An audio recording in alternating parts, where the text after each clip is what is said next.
Yeah, well done. I'm fine. I'm High Chief Ikechukwu Ichie Enyi Nnokwa, the 5th. Emmanuel bụ Igwe na Aguowo. Ọ na Aguowo. Na-echi ndị cabinet echichi na ndị honorary chieftaincy award. Mmadụ isi. Onwe ife Lubama police anyị na-atụ anyị pụtata. Ife gị iche ga-adị na the first of all. Not the first of all, after installment of Igwe chief, almost 15 years, not the first of all. So even this year, thank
Igwe Ajamma Oranyelu IV of Nnokwa and Iguaro ya Ogoo na Agụya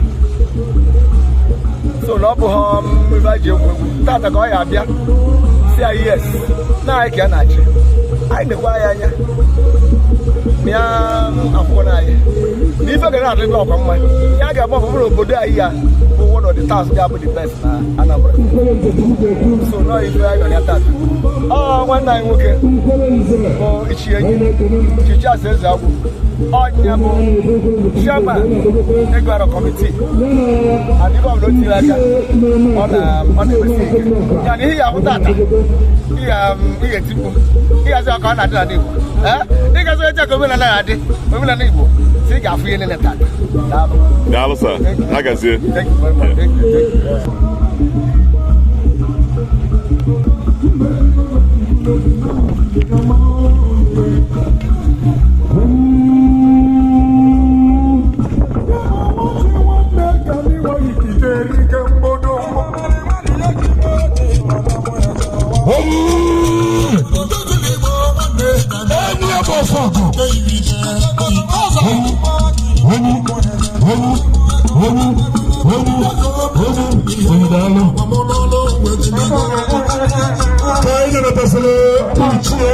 Prince Charles Ezeagwu.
Nnokwa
welcome, sir.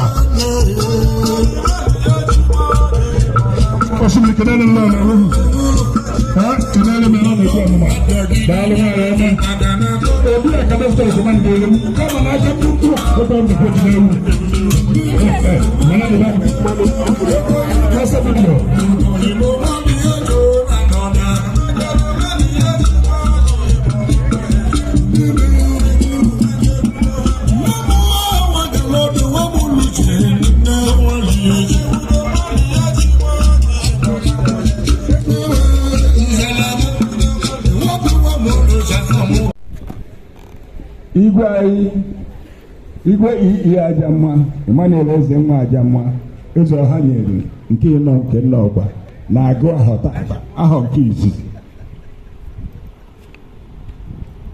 Anyị wee kpọọ onwe ndị anyị ga-echiga echichi, onwe ndị kabinet ga-abata tata.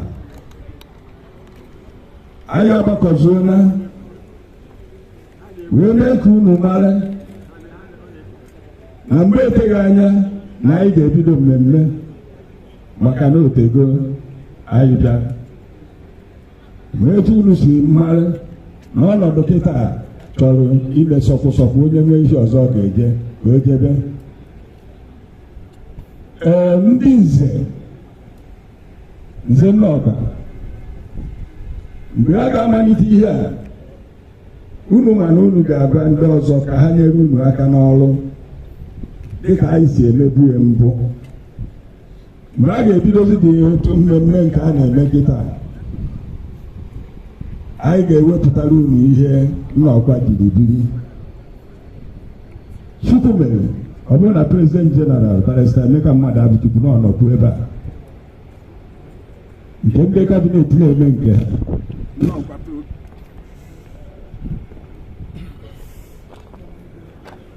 ndị kabinet na-eme nke ha, Igwe kansụl, ndị Nnokwa Progress Union a na-emekwa nke ha. Aka dị ala kwezuonu, aka dị ala kwezuonu.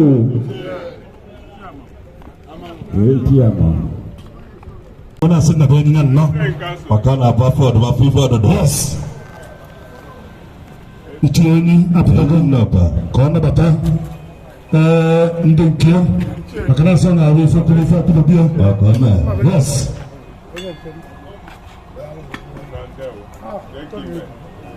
Anyị nabatala Chief Ogoo Umeh Nnanyelgo na Ozina.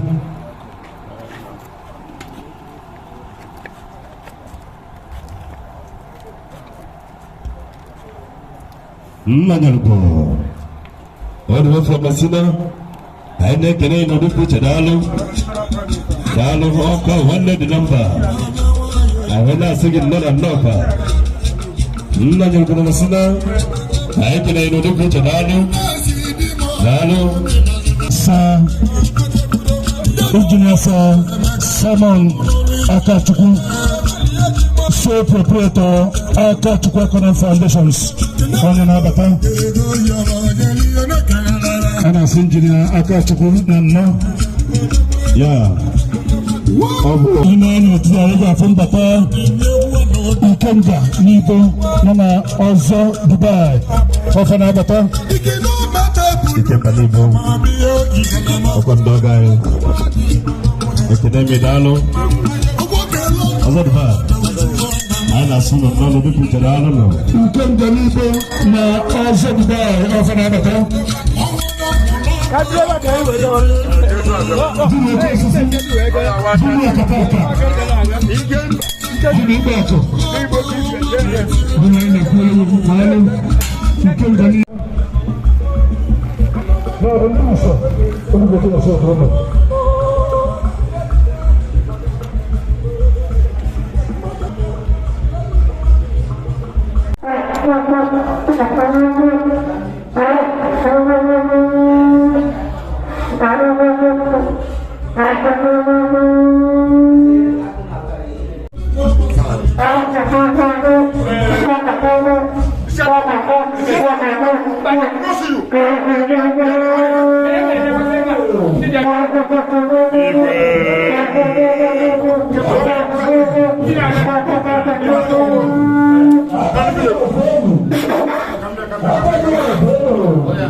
Welcome, sir.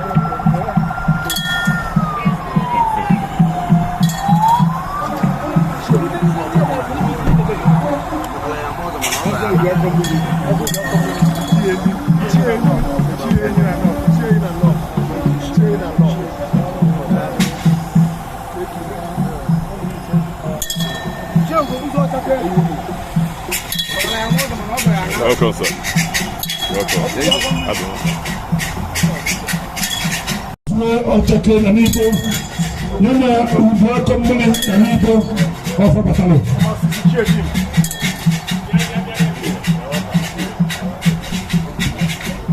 Welcome mune na nipo bakele mozo gana Ofodum. Abona sibana na security. Chief, welcome, sir. Welcome, sir. You're welcome.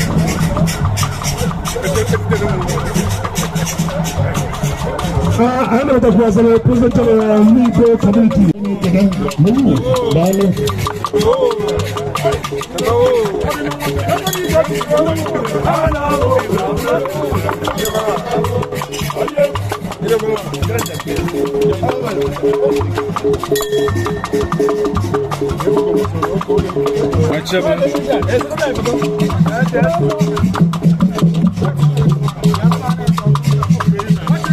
Okay, the dignitaries from Nibo, Kai Kananabata.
Ebebe, Sibile, Ebebe, Lambago, Ebebe Express, Park Moto.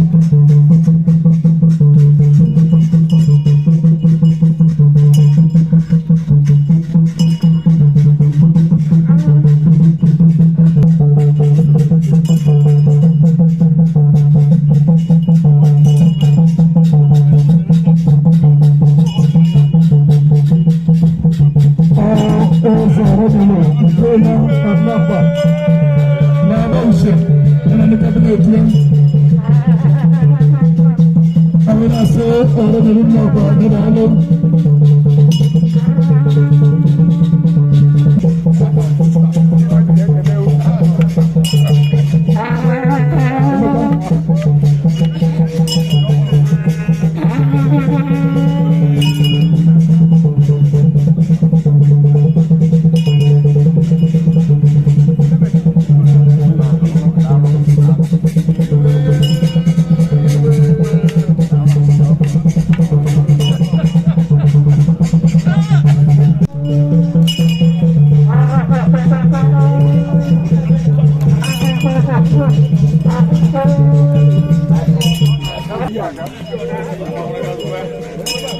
Igwe.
Kita anyị ga-emalite mmemme maka ịgụ ahụ Igwe. Igwe Emmanuel ezi m Ajamma. Ụzọ ha nyere nke nọ nke Nnokwa. Anyị na-akwado mmiri na anyị ga-eme onye debere anyị ebere mmiri mmemme a maka ịgụ ahụ ya bụ Reverend Father John Bosco. Ọ nọ ebe a ka a bịa were ya adịghị ka onye mere anyị ebere mmiri ọnọdụ. Africa in the region. I volunteer to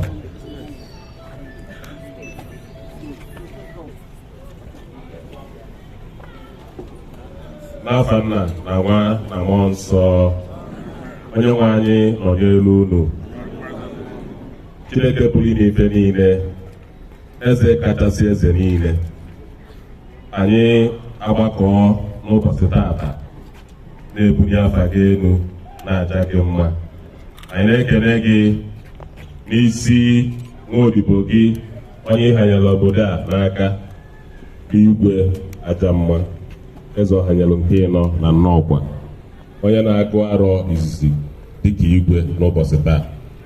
Anyị na-ekele gị maka ndụ inyere maka ife ọma dị iche iche iji wee gọzie ya wee mee ka ụbọchị tata bụrụ ụbọchị gị ọ bụ Chineke wepụtara anyị wee na-afụta ịdị mma gị na ya.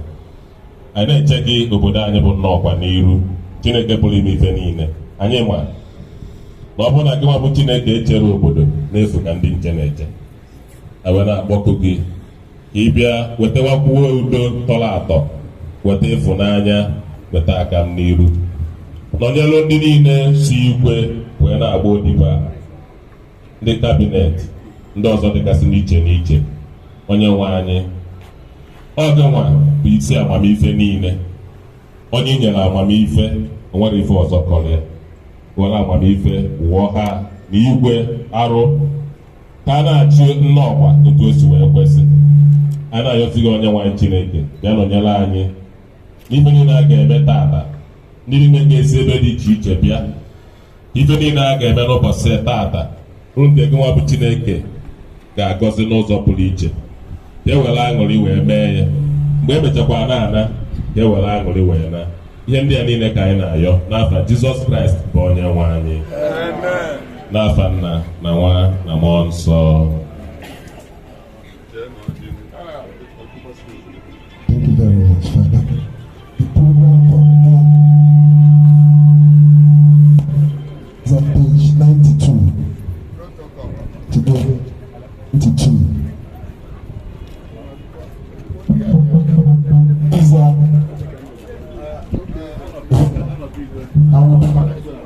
please. Thank you.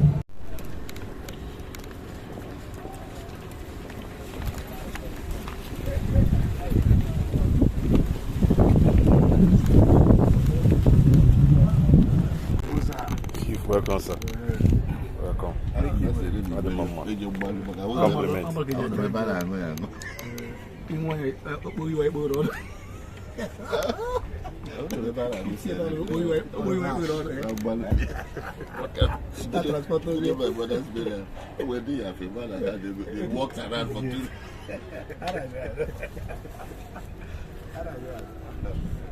Idebube onye nwe, idebube Chineke, idebube onye nwe, idebube Chineke, idebube onye nwe, idebube Chineke, idebube onye nwe, idebube Chineke, idebube onye nwe, idebube Chineke.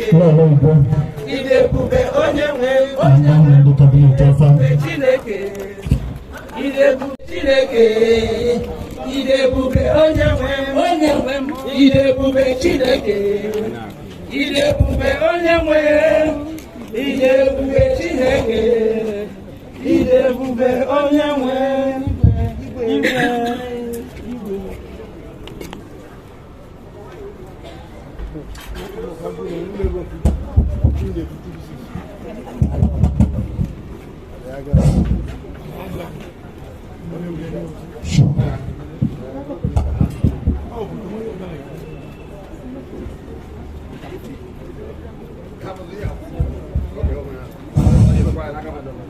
mgbe oche ezi Igwe na ndị kabinet wise butesịrị ọjị, ụmụ ọkpụ Nnokwa bịa na ka unu prezentị ịpụta ndị Igwe ọjị.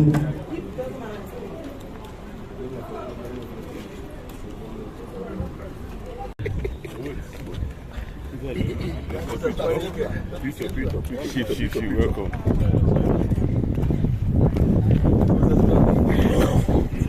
Guedo. The larger. Don't be.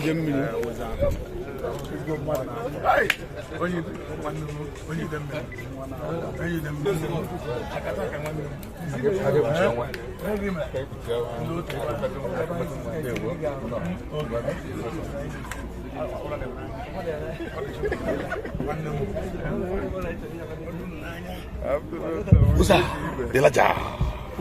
the larger. Welcome.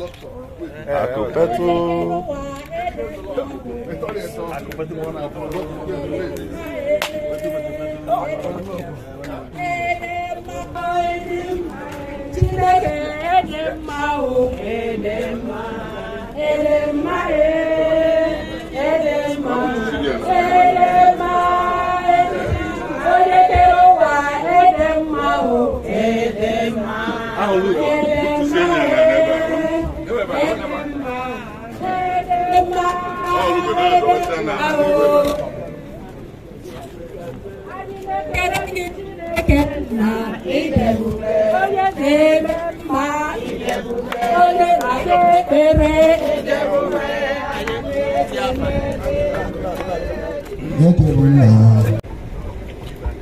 Distinguished ladies and gentlemen, I want to announce the arrival of Chief Pharmacist Sam Ubachukwu, one of our chieftaincy awardees for today.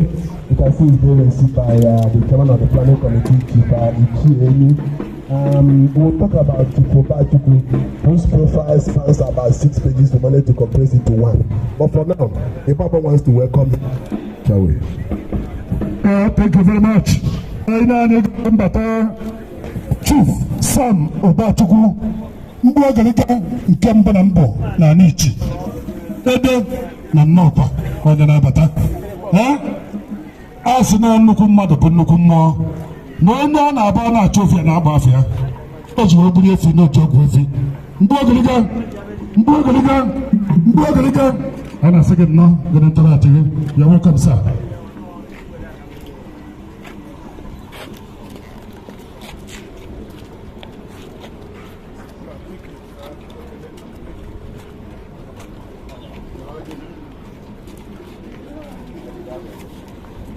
Highness, Ajamma. Ubachukwu.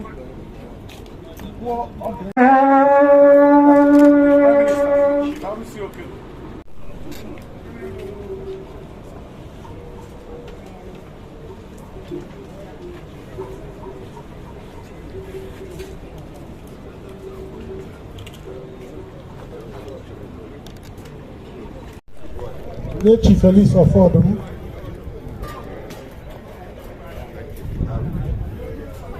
Oranyelu Chief Ubachukwu.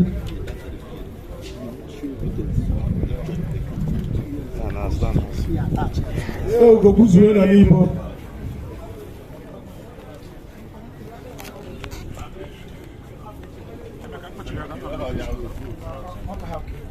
Oranyelu IV of Nnokwa.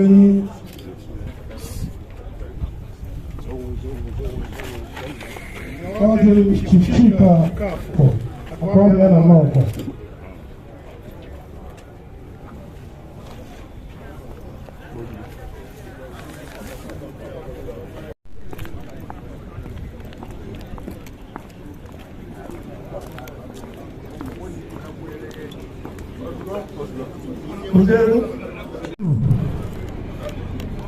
Our special guest of honor, Professor Dr. Oranyelu, the president of Afrizim Bank, Cairo, Egypt, here represented by Uchenna, our big Emmanuel, Honorable Senior Joe, thank you.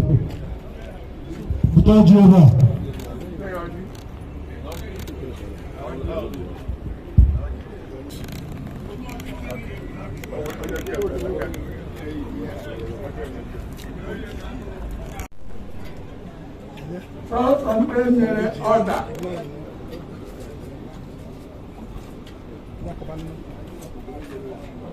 Creating all the banana. Father, we're going to Father, we warrior drum. We're watching I will now repair. Me, I get THC. Hello, for you. All that will get in here now. Unu never aburu. You are wire. Where can everybody? Hey, I get of honor. You get what that. And I will Obibuenyi. No, God is your thing. You are watching. Umeh, Ejeta. So, I never Igwe no. Iguaro. Owara yoji. Owata yoji. Ataba. Igwe.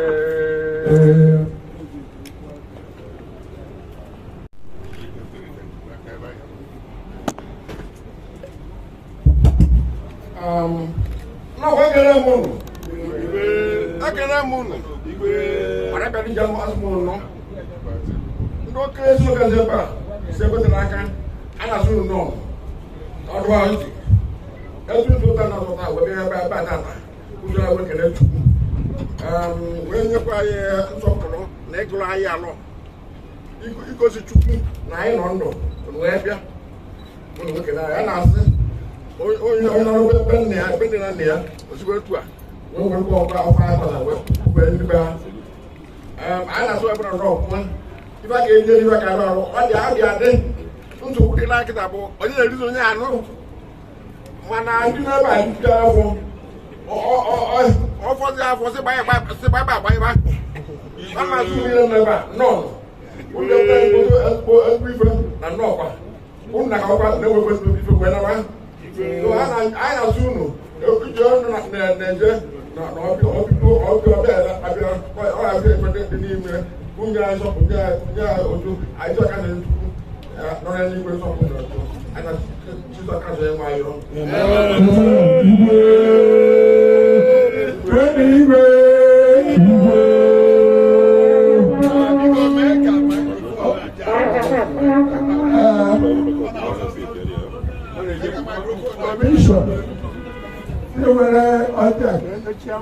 Planning committee. Chairman of the Ichie Enyi no, not this Yogi, or the Antabody.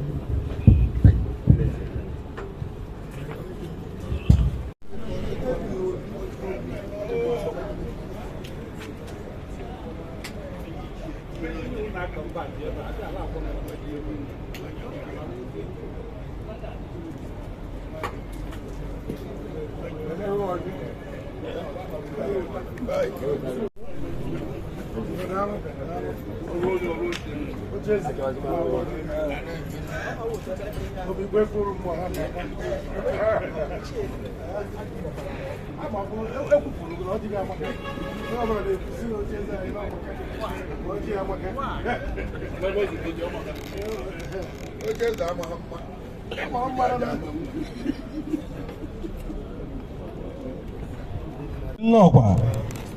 Abụrụ mbe na-ebi imere PG. Abụrụ mbe na-ebi imere Ikwelle. Ikenga dunu ọkụ na-enye ife nwa. Ekele ọrụ eke. Prince Uche Ọdụuche. Prince Uche Ọdụuche. Ọkụ na-enye ife na dunu kọfịa. Prince Uche ọkụ na-enye ife na dunu kọfịa. A na-asị gị nnọọ. Ọ bụ na mbụ nwaanyị anyasị mmanụ na nkebe. Ichie ọgbụ ike Nnokwa. Aka ndị n'elu.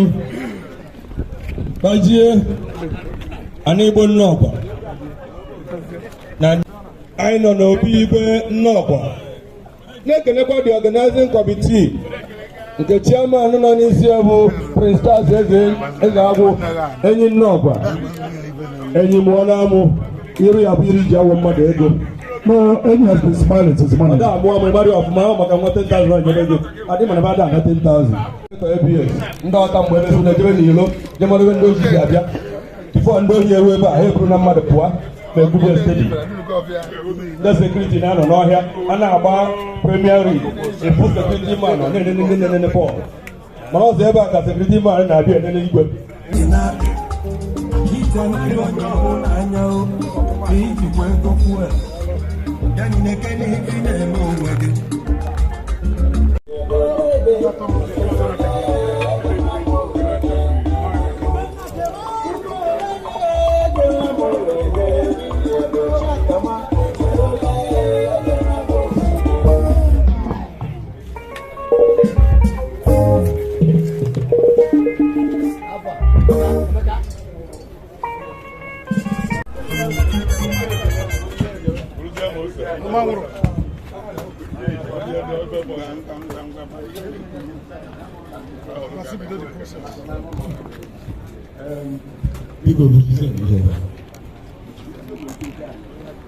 Igwe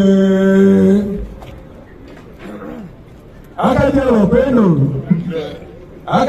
petueno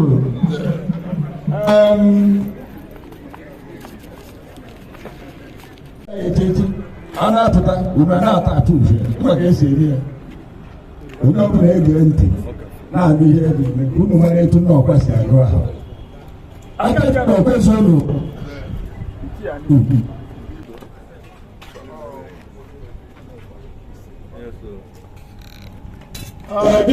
onye a na-akpọpụta bụ Ike Ikwelle-Nze Obibuenyi, member Igwe's cabinet. All right. Onye na-apụta kịta Chief Ike Obibuenyi Ikwelle-Nze. Anyị na-amalite usoro. Hello. Biko, dịka the organizing committee izokwu kwesịrị n'ọnụ fa were ekwu okwu gwakwazi m ife a ga-eri eriri ife a na-aṅụ aṅụ jụrụ bekete ọnụ nwere ife a ga-emesi wee mebe ife ọzọ etu a wasịrị ọjị a ga-ejibe echichi aba na oriri na ọṅụṅụ onye nwere nọọsọ nduru na-ezozi ụka ọmụma ife a ga-eri na ife a ga-aṅụ mana ife ọbụla nwere usoro etu a wasịrị ọjị igwe ebido ichi echichi agba ofie egwu ndị ọgaranya egwu ndị eji nwere ndị na-achịkwa obodo abazie na 27 ife a ga-eri na ife a ga-aṅụ ga-arị a na-ekwu dịka Ichie Enyi si wee kwu ndị uche nwere ritin ha na-akpọba na na-apụta Well, Mike, are they loud?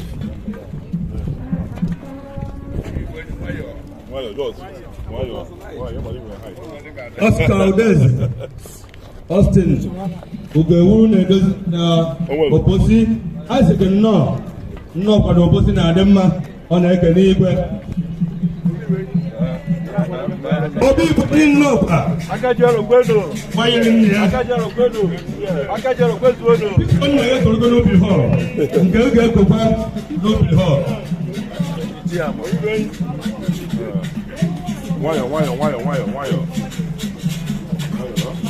Obibuenyi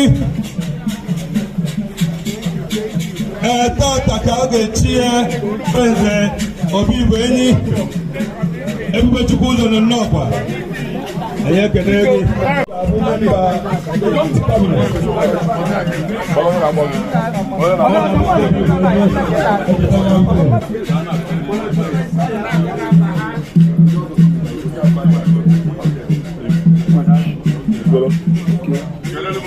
Nze Ikechukwu Obi bụ onye Igwe Nnokwa na kabinet na-achọ ichi Ikwelle-Nze Obibuenyi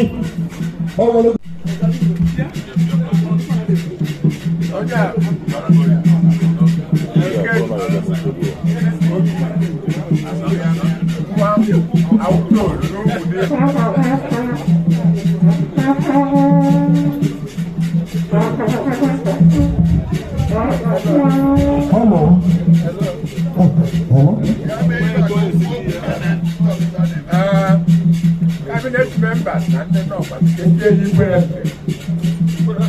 Ikwelle-Nze Obibuenyi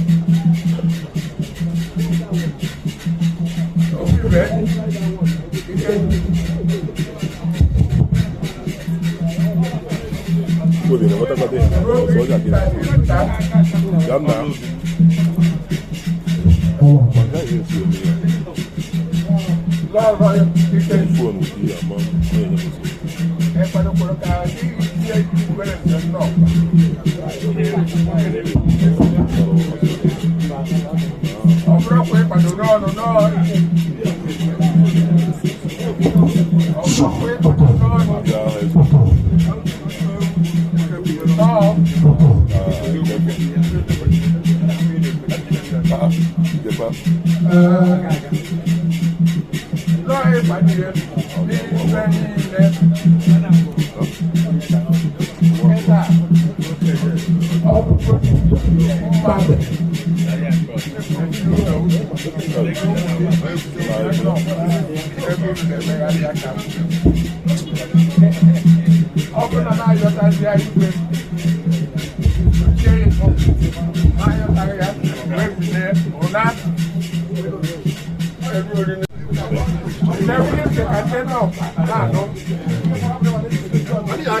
cabinet Nnokwa ka a na-eji nkịta ebe kwere kwue ekwe nke nkwa n'iru Chukwu na iru Nnokwa niile aga m asọpụrụ Chukwu sọpụrụ iwu Nnokwa aga m asọpụrụ eze na ndị kabinet dịka okwu onye si dị agaghị m agba izu maọbụ ịhụ otu megide eze maọbụ megide mkpekọrịta ebeleli Nnokwa maọbụ nzukọ ọbụla Nnokwa kwadoro ihe ọbụla m kwadoro n'ihu aga m akwado ya n'azụ ihe ọbụla m jụrụ n'ihu aga m ajụ ya n'azụ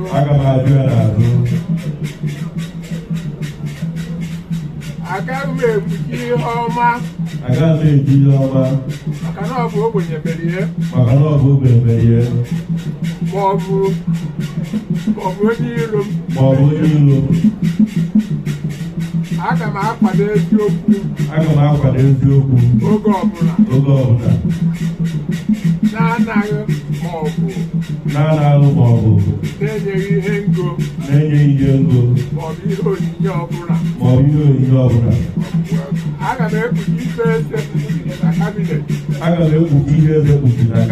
aga m ekwusa ezi ihe ekwusa ọ bụrụ na m akwado eziokwu udo na ọganiru na-akwado eze ite nkwụmọtọ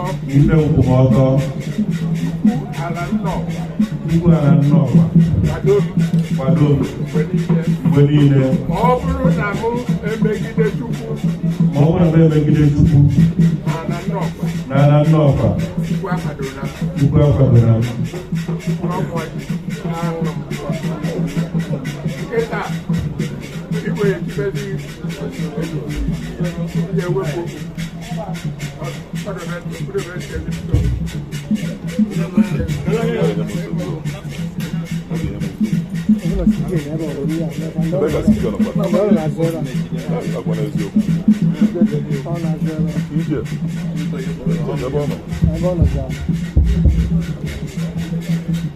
Igwe ọrụ nata isi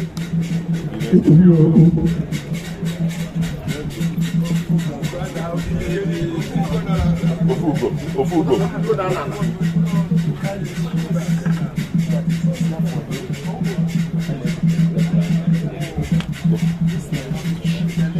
Okay. So, Felix, I'm going to you. Thank you very much.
Yeah, about two of them. Yeah.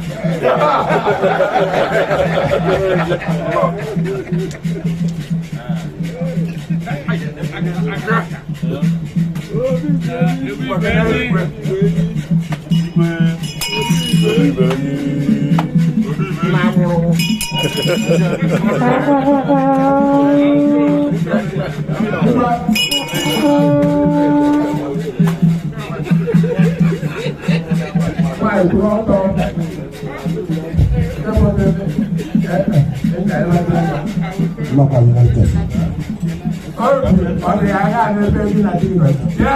Obibuenyi.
Ladies and gentlemen, we present to you Chief Sasa Ubachukwu, Fellow of the Civil Society of Nigeria. Well, what we have here is about 6 ladies. Let us quickly tell you that is an annual performance award by the Civil Society of Nigeria Lagos branch. Philanthropic Extraordinary and Business Title Award by Anambra State Government. Ambassador of Performance by one of Fellows of the Civil Society of Nigeria. Distinguished Alien Lion by the University of Nigeria and Association. And fellow from the Civil Society of Nigeria and fellow Diocese of Lagos West. Like the members of the different business organizations like Chamber of Commerce, FCCI, Manufacturers Association of Nigeria, and the battle of other chambers of commerce. It's a night of the prisoner, Petron Workers of Life Society, Petron Municipal Society, Petron Municipal Society, Petron Prison and Hospital Ministry, and member Enjoyment Committee. And as of today, his company, Nebechi Nigeria Limited, and is sponsoring children for many activities for about 15 years and still counting in various churches. And we want to live more of them and starting from today. Igwe,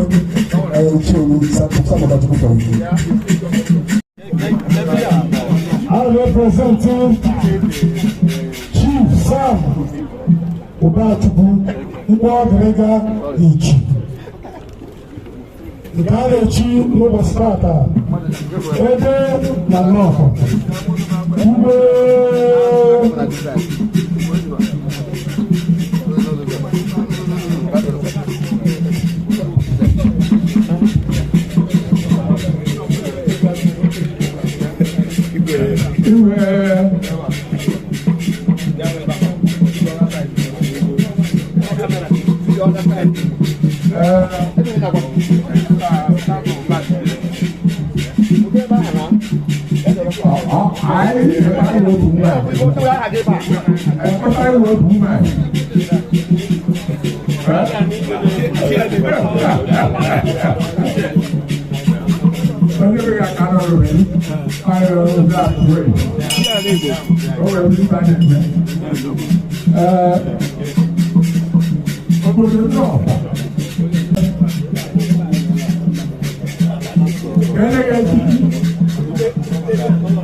When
you go to your archive,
Igwe, Chief Felix of Ofodum, Ejeta, na Nnokwa.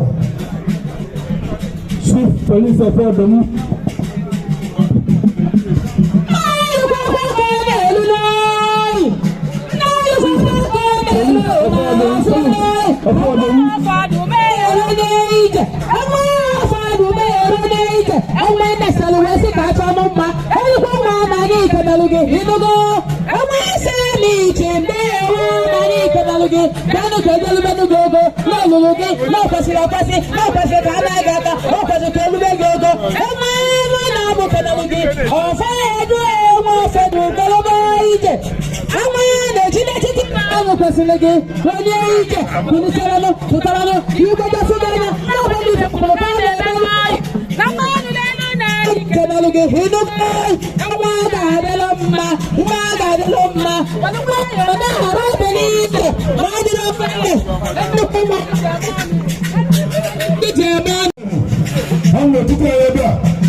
I want to recognize his presence. Gracias, Igwe, Nana. Igwe, bonito.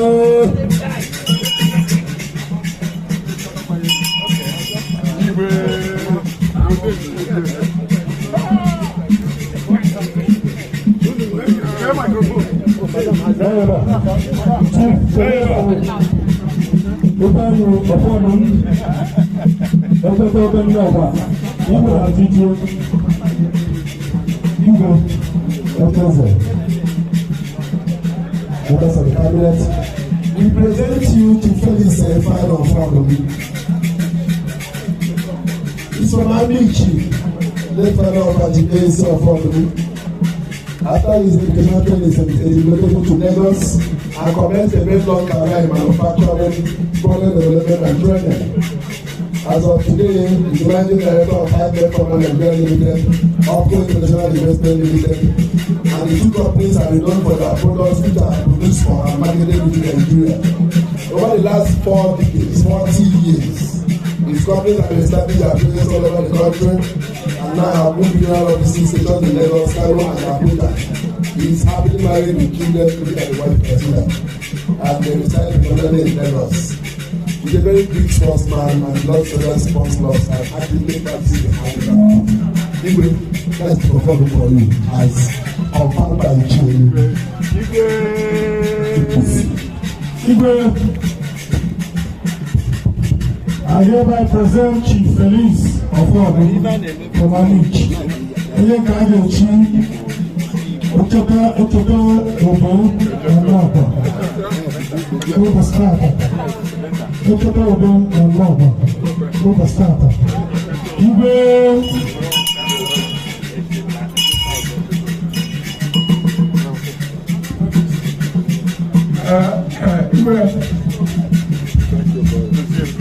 I don't know here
the market and the no.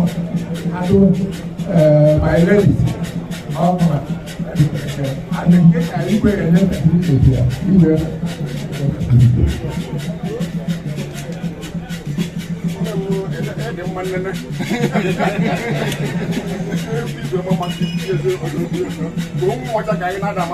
Igwe.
Ignatius Aguowo, Onyeka na-echi Ugomba na Nnokwa n'ụbọchị tata. Okay. Ichie Enyi Conferment Committee na-akpọlite onye a ga-echichi Ejeta.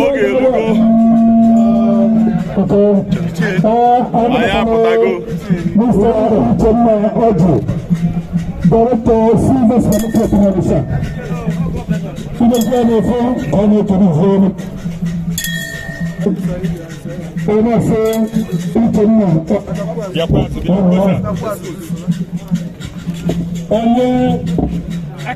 Ichie Charles Ezeagwu, Chairman of the National Committee and Monetary Board. And members of the cabinet, Nnokwa Chief Ichie Ignatius Onyeka Aguowo, onye ga-eche echichi dịka Udemba Nnokwa, Udemba Nnokwa, Ignatius Onyeka Aguowo,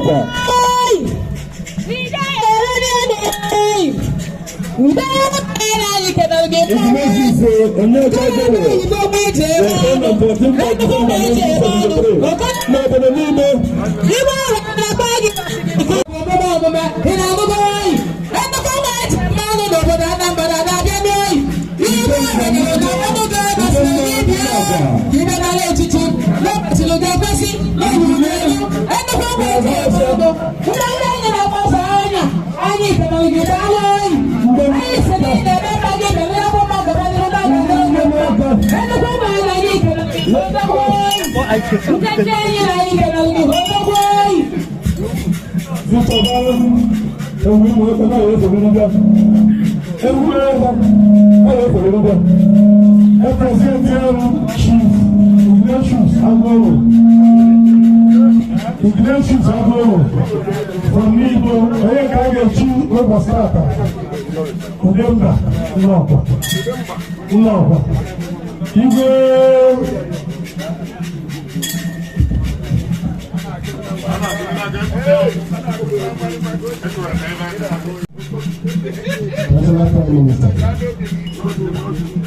Chief Ichie Enyi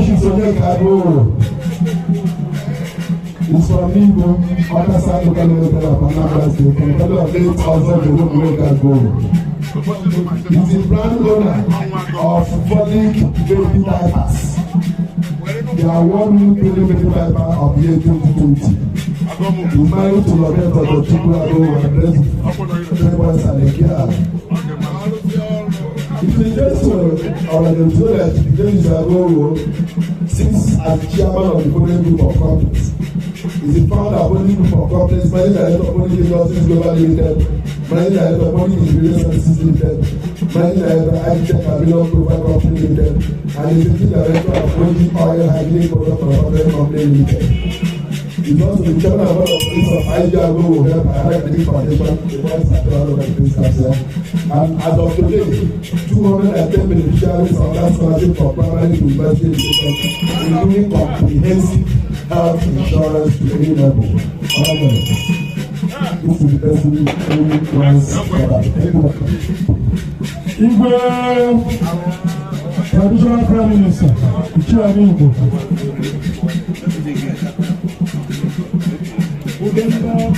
Igwe,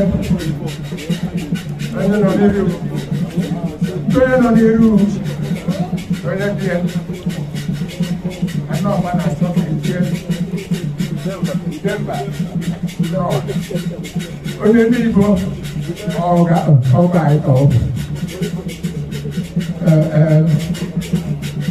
otu na ndị Ikechukwu skrini na-emere maka wọdụ a na-eme so ndị n'Igbo n'ọhịa tupu a na-enye nwa unu ọrụ ọkọkọ bụla ọkụ ọ na-agba onye mmadụ ọkụ na-eji niile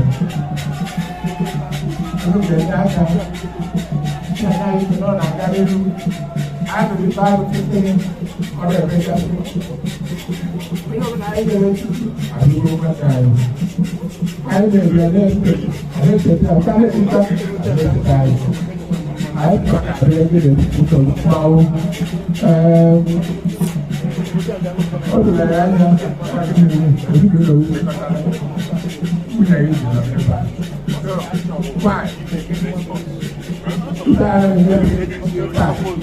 ọ ya ahụ nke ọnọdụ ya n'obodo ugwu gbanwe ọnọdụ ya asaba n'igwe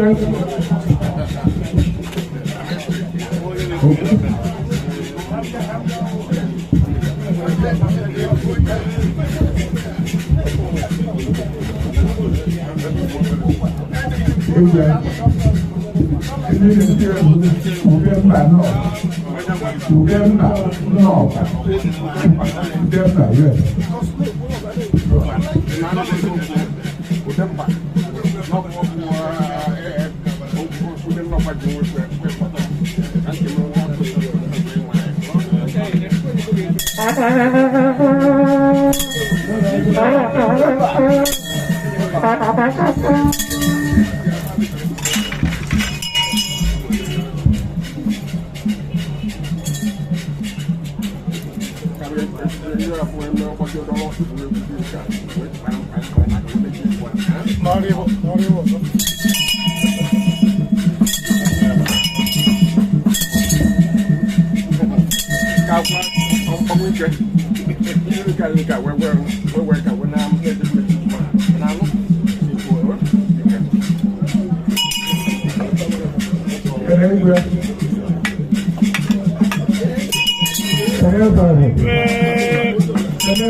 I'm on the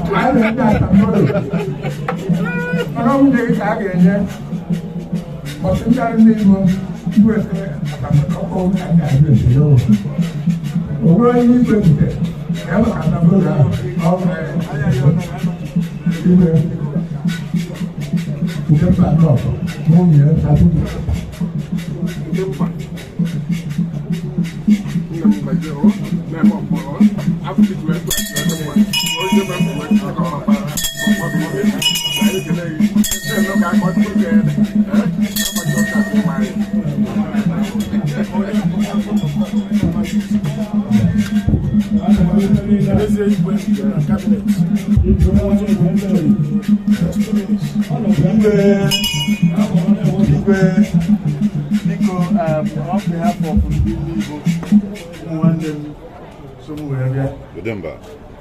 Kam jiwe na ekene makechi kitchen no bossa. Abugo mu onye no. Osoguna. Kwana aka. Abom maza. Ana mekene oyimo Prince Ezeagwu. Ndị mere echichi a ọdụ otu a na simewu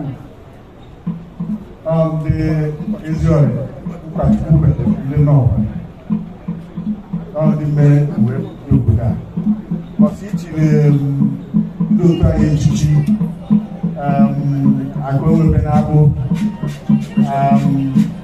ọnwụ otu anọ m ebe a anọ m n'obi wee na-ekele gị wee na-asị na na-agbafe wee ebe na-eje ga-abata bịa drọ ezi ka Chineke na-eji ike n'echiche a ụsa gị ndụ n'afọ Jizọs Kraịst na-enwe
Ichie Enyi, Agwa next year.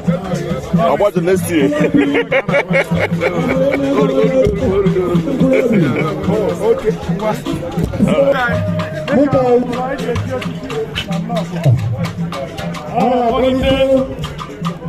Chief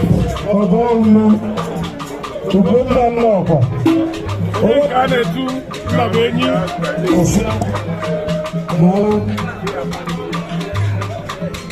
People, I would be able to tell you to one day.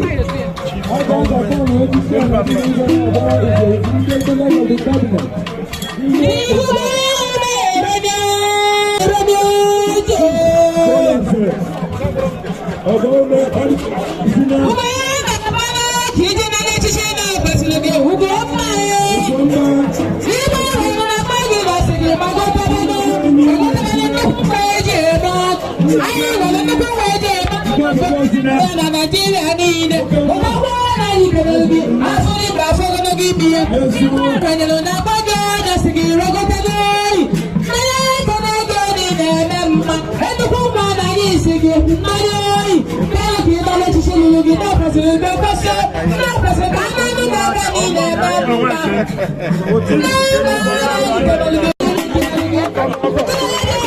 Ugomba.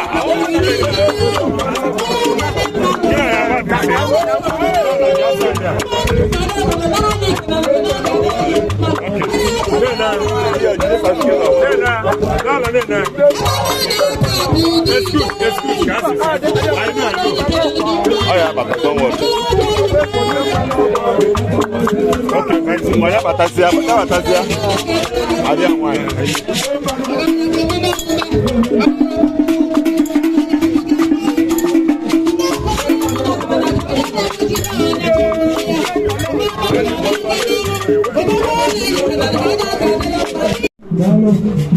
I represent you, Chief Onyeka Ugomba Nnokwa. Overstarter.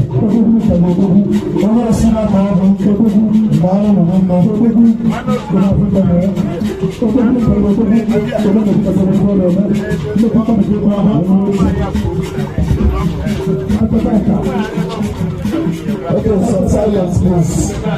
This is a very special one. Chief Felix of Emmanuel is the chairman of Umeh Brothers and Onyeka Affairs Logistics Limited. That's from Osina, the local government area of Pharm Logistics. He's a very successful businessman, based in Lagos, and the son and CEO of the government of Ofodum. He has awarded many scholarships for Osina Indigenous abroad and sponsored many individuals in acquiring skills and vocations.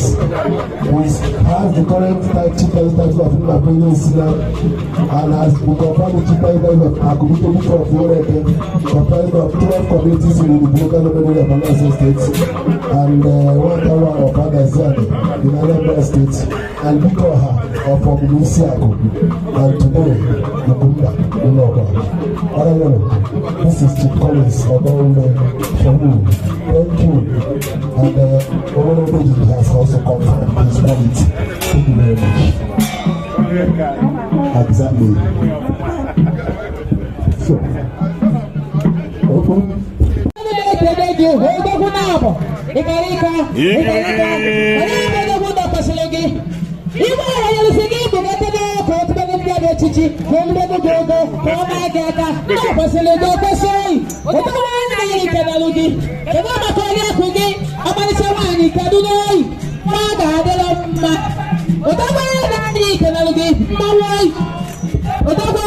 anyị kenalụ gị odogwu anyị mmanwụ na-apụ apụ rogotabanu ka igwe defuno gị anya ka igwe aranyela olubenu gị ọgụ ka igwe aranyela n'anya gị aka maka na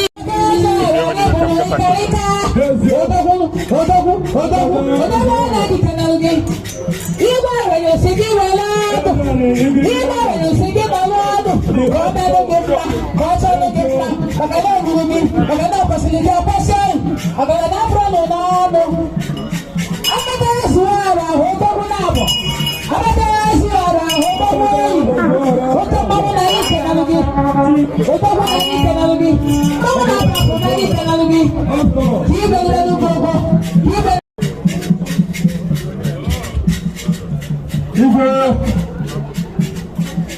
I represent Chief Uchenna of Onyeka, Onyeka na-akpọ Ikirigi na-adazi. Adazi ahụ.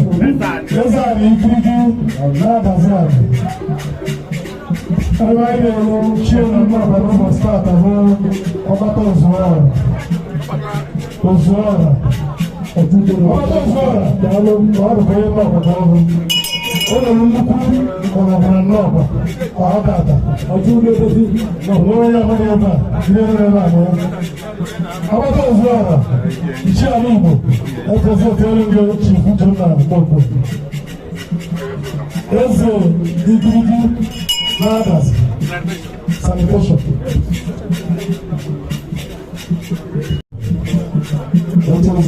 Because of the cabinet. This is a very, very interesting chieftaincy candidate because of his love for philanthropy. Chief Uchenna Nnokwa is the executive chairman of New Jerusalem Book of Companies. And when we talk about New Jerusalem Book of Companies, New Jerusalem Book of Companies is diversified into New Jerusalem hotels and suites offer. He's already thinking of New Jerusalem Garden across the Ugomba and the high-flying, well-occupied New Jerusalem Plaza trade for award of it and colossal local resources. And of course, allow the group is also part of this New Jerusalem government. The beautiful thing about Chika is that it shares his ambition of giving back to the society and community development and several other empowerment programs of which our own brother here, Chika, testified. Thank you very much. Uchenna, can you continue? Igwe,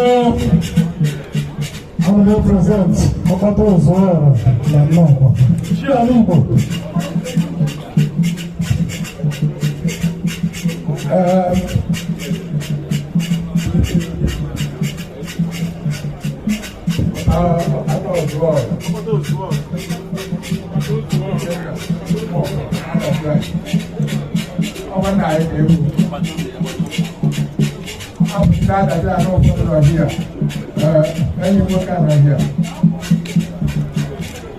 What's the move? What do you have for university?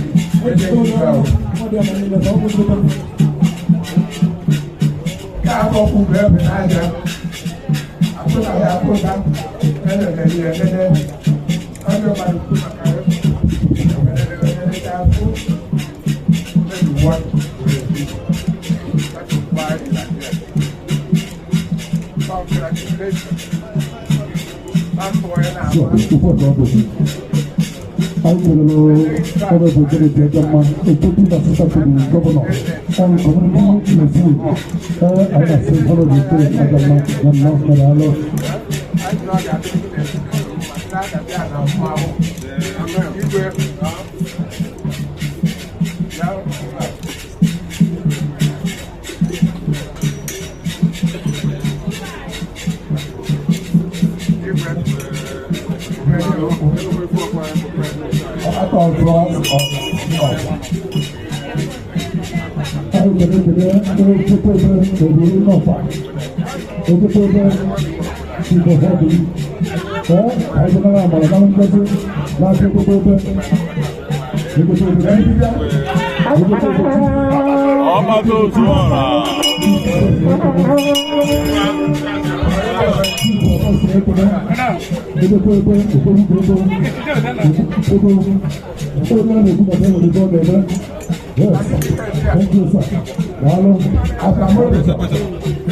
Thank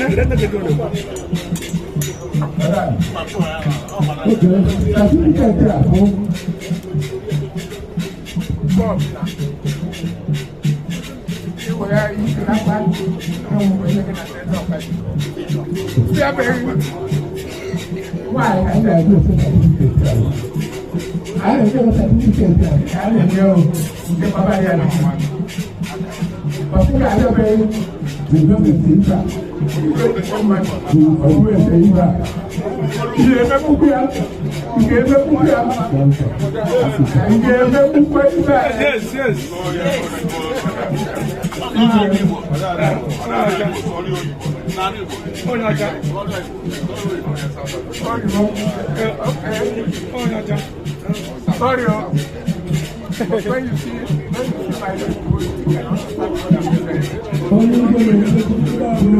the husband on other side.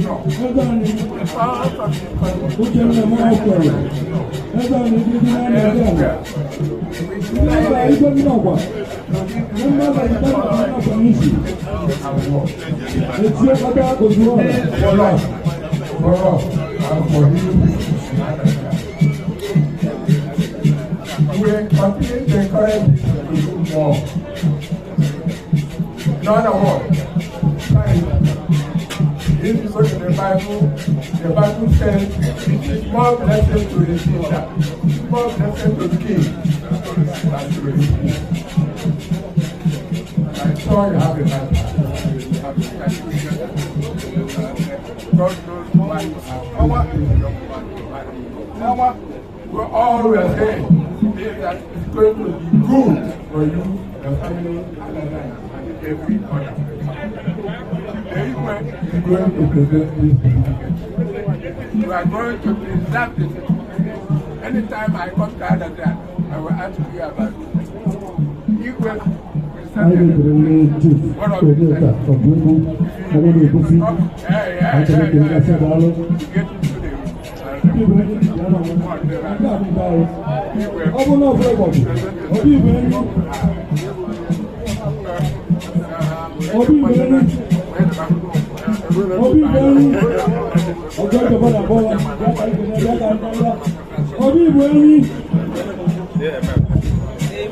Amen.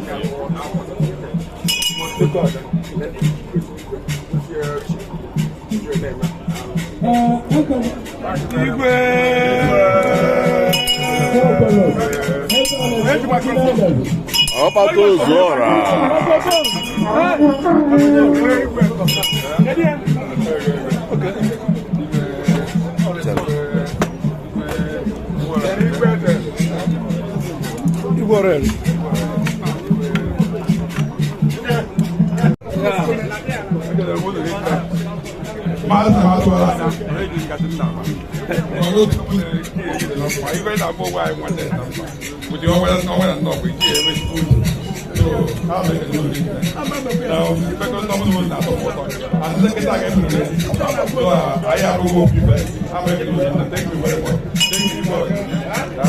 Iguaro. Okpataozuora Nnokwa. Okpataozuora.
That's why you see.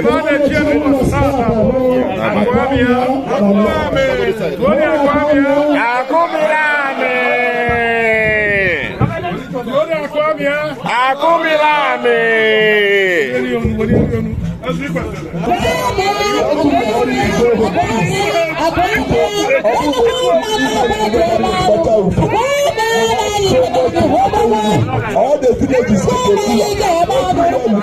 the high table. Don't be in a hurry to go, please. Don't be in a hurry to go, please.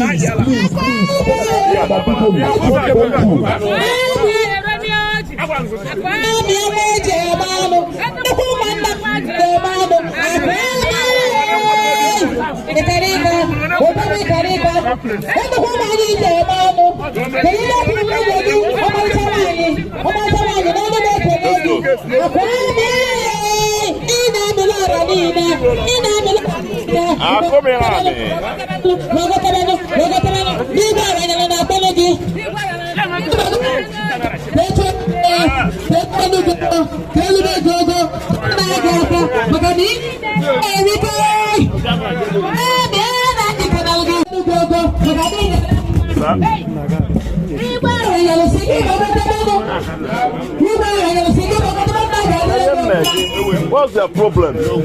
I've respected you enough. What's their problem?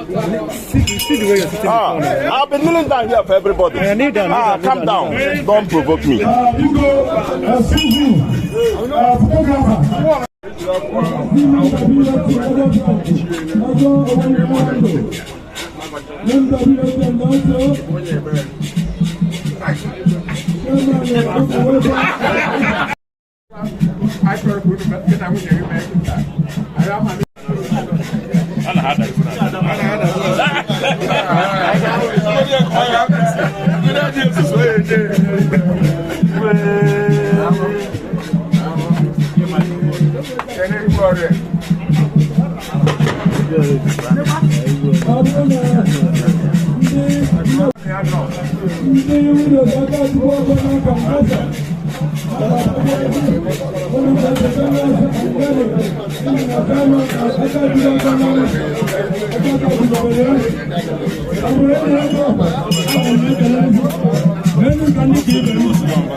Onyeka mere ka pause.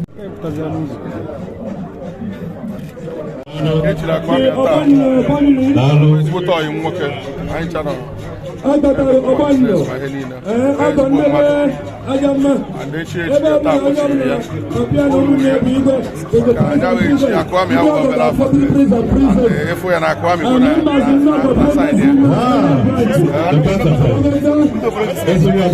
as now who much is given, much is expected, and it's good to give honor to whom honor is due. So okwesiri here. Igwe ha no kata aha bu no afọ gbamgbam igwe ha no kata chege chi no so e nwere ife na emere obodo dị na anya wee sị ka ọ nọ ọzọ so ya nwe no o gosiri e we chizo ya oye chukwu ya oye seka echichiro chi nka oye seka nka oye tutu ochi oye seka seka ya echi ya koso ya so instead of wetere I can see the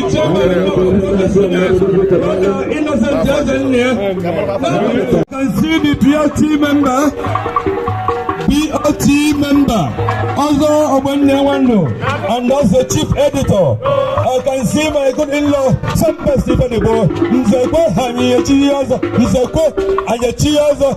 I can see the president general, the chair lady, in-law for president of Lagos Branch, Lady Chinelo Chimoba, by her right side, Tony, Waganda, Adibe, Namariko Olode. To draw it all, I can see Sir and Lady Engineer Simon Agachukwu Obaka, His Excellency, the founder, Agachukwu Foundation, Winners Group.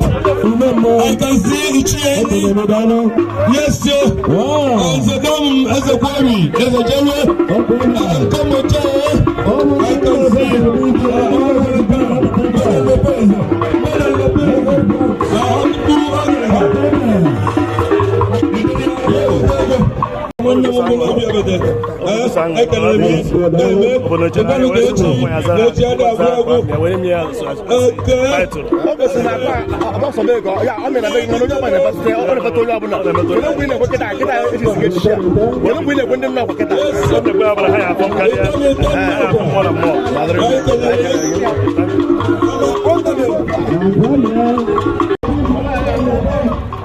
Sorry.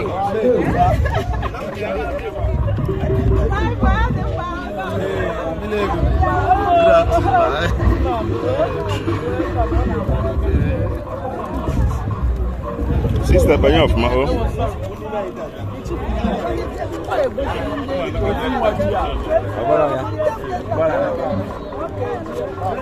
What we are for slow.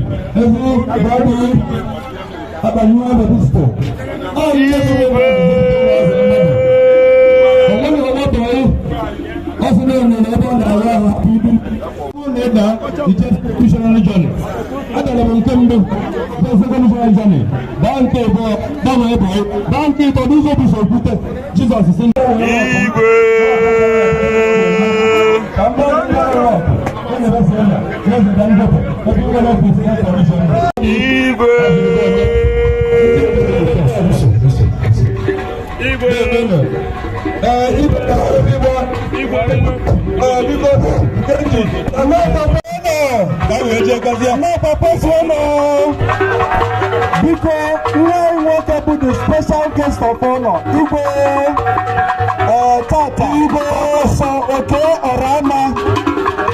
As you can see, we know, but now we look at Nole, but if I may Tata, n'egbughị oge ọbụla ọ sị na ya na-enye obodo 1.5 million naira ka e wee lụọ ọrụ wee na-aga. Daalụnụ Igwe.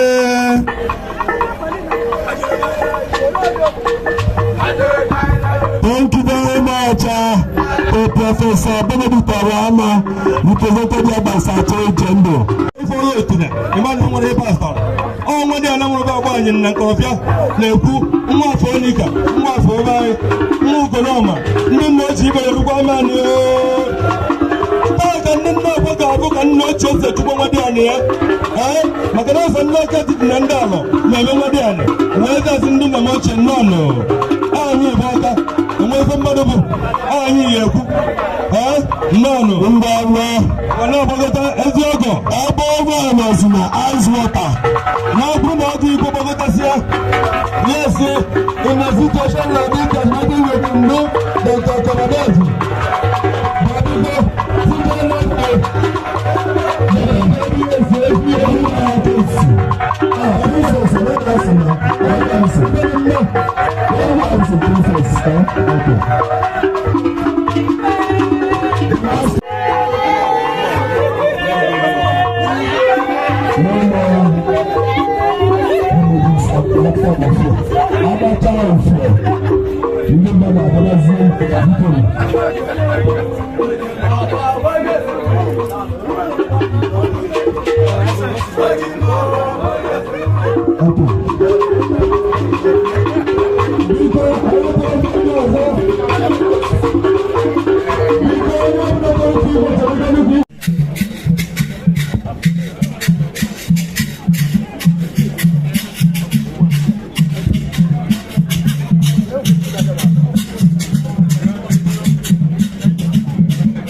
Apobaga, Opopuchi, Uchenna, Mokwelu, Igwe, of color, of Jago Moko. I don't know what I think I am to know about. I hope you can see. I am in the one. I hope you can see. No,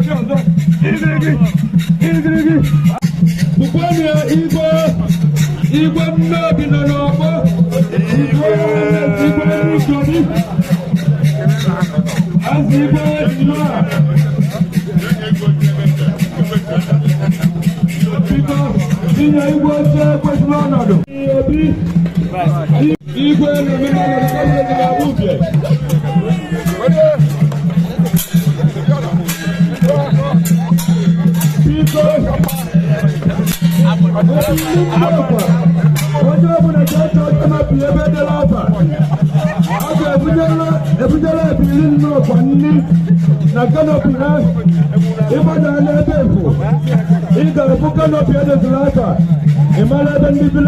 no Igwe Oranyelu IV of Nnokwa, Ejeta, Okpataozuora, Oranyelu IV.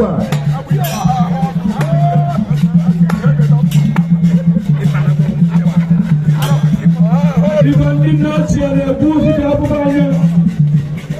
Igwe ndị okenye ezu ya agọgbu ụwa na-awụna aka abụghị Nnokwa. Igwe and iwe nweta ibe a na-eri eri na ibe a na-ama nkolu. Ọdọwu Oderi Ọfesa Ajamma na-asatụ asụ ebe ọrụba.